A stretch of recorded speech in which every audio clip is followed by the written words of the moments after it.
사자로 빠이자. 나한테 아이 마기를 레이버 그노더니. 사자 빠헬로. 맞아. 나중에 빠 한절 끼고. 응.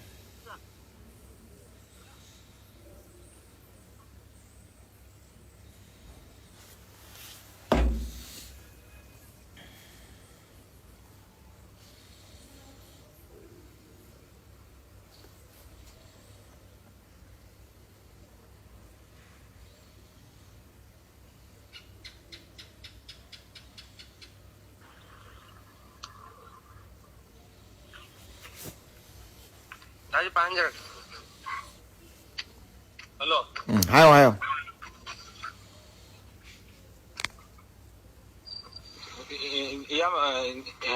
Iyamba. 응, 하요. Asai makoina sinaro kanda malawais kimina ne batawrami. Aiga kya ba du kane ba ai ne koi pi de kya ba tuan ga ikoi ni a thabu am chatlu re ba. Adada chatlu ga halap kanda ne batawr le rami. Malawais bo kanano. Ha? Kanano malawais bo.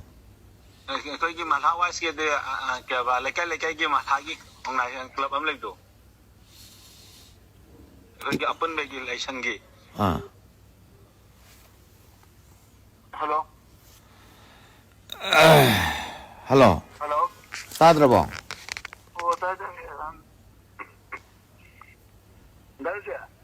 아니냐 나겠네. 보기도. Kainong tawsali marak tawsali sibo. 아? Abto nga ko ni. 일단 kita 오면자. Hello. Hello. Ay su. Lawa skina. Koi lekai ke laisang na puan basing do. Adi committee sing do ne ba tawrami ma koi ki lekai ke adada koi lighting eda ne ba tawrami ba thawok si.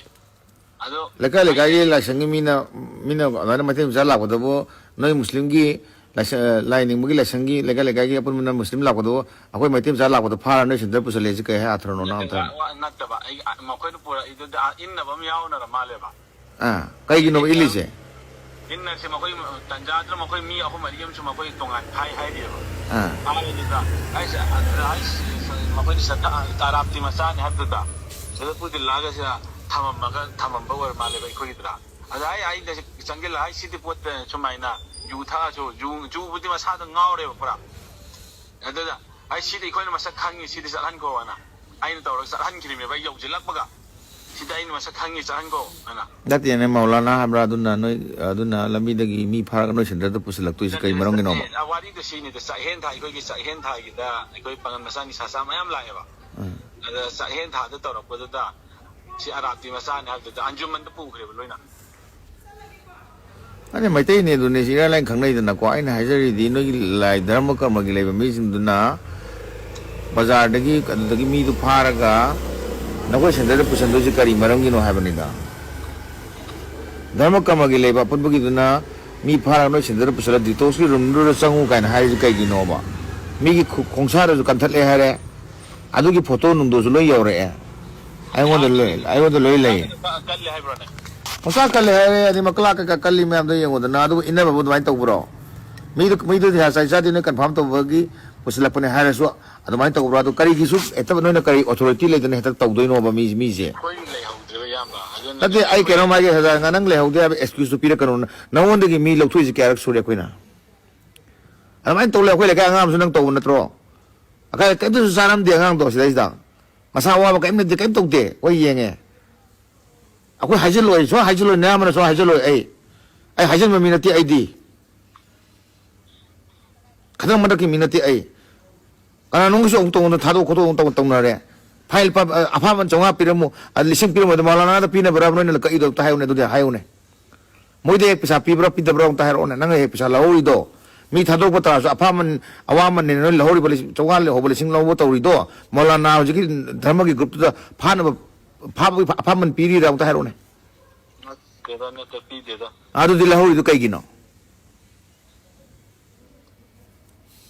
Aku ini suka nang mamang dan tahu macam mana ai muna ini kalau kanda yang South Wonder mana kem nanti at least keren community itu kerana karena communal kerana masa khidran ai na kau wakan pada wani mai tai run to rep center tadi ko aku semuanya komplain lah pada pasal na loina mak tàu băng ngắt này nó khơi tàu mà tầm đầu bám sắc khi đây nó rồi khơi tung mang yam miếng đập xuống nát có xí mà tang thì nó yam phật tay nơi mà nó adu ta tham cái mà cái làm mấy ta làm nó phong phaya bro lấy mình nói gì nó số thôi cái này nó impan ta hay là tập băng ngắt rồi ini long demi ngalai sisa betul ni, mana malu na adu ta phá rep sinta manung kusalaga detox sum changu adu changu na dami ngon chai na kata pa abra ba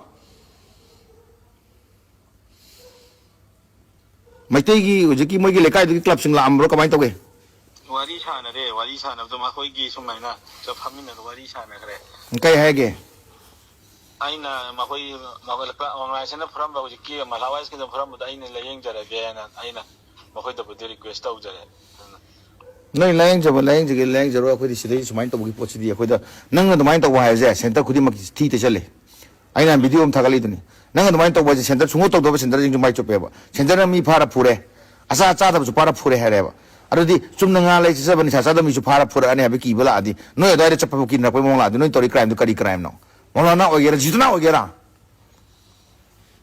atai na to ya mai kam ta nan sa public city chale anang nan sa public city chat pa da ma khoi malawais ki do ka ta hing wa am ta re ke public city chat la to wesdra ma khoi na ngasi khoi muslim masa sing do sida haidi dar mai gi ma wang lum thin da sing sa sa de la putra ma khoi na to do po de ba ga ai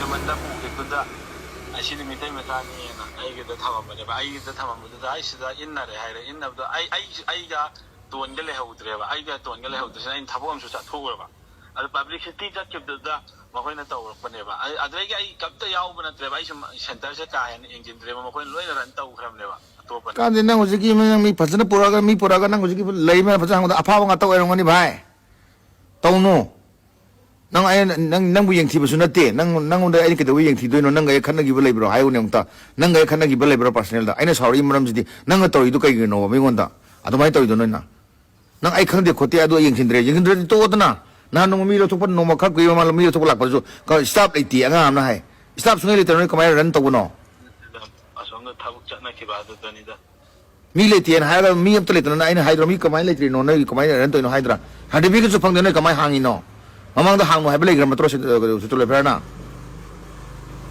hang no hai ba le gram na tra no ke de hang i no sa de bi phang da na sa de bi phang ba gi state ta le kan hang wa dra ba tu di ga langi matung ina mayam lo chen ri do malana na lo to ya dra ho jin nang malana na kotai nga thok pi ngam dra malana na dharma karma gi na muslim gi na te mai te gi som to ri ho ji na ke du gi da gen to ga sai ha ka to we da drug cha ba da phara ga sansthan maming chen na ni khang de amane khang de drug cha ba de ta na ri ke no hu drug cha da bu jong phagal en noi pha ba habit tu da nang gi mi pha ge ne khwe akoi ina ke magi maming ngam pal pha ge ne khoi ta akhang mo group ai ra ba ka thola ge ne khoi jo nang gi mi pha ge ma nang nang cousin sister cousin brother pha ge nang anang uncle lam pha ge ne swa sa da ba cha ra ba pha so cha da bu pha so nang kai khan ga ni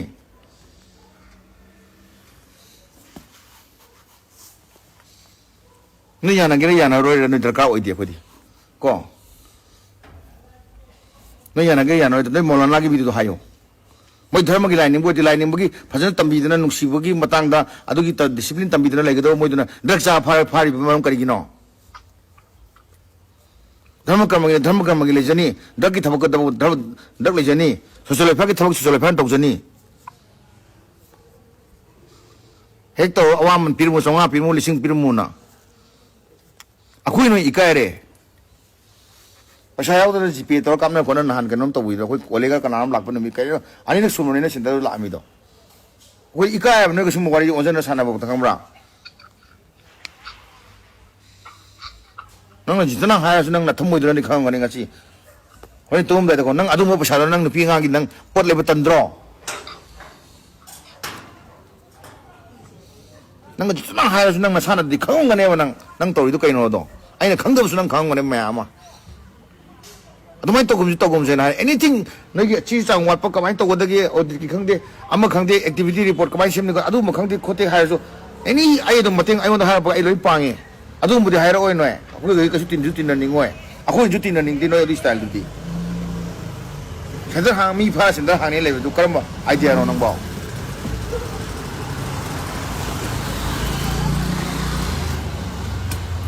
Kang lay pana ne hara kang lay pana tong phone to re kang lay pana sam saw ne si ai direct mo kano to advisor kano to ni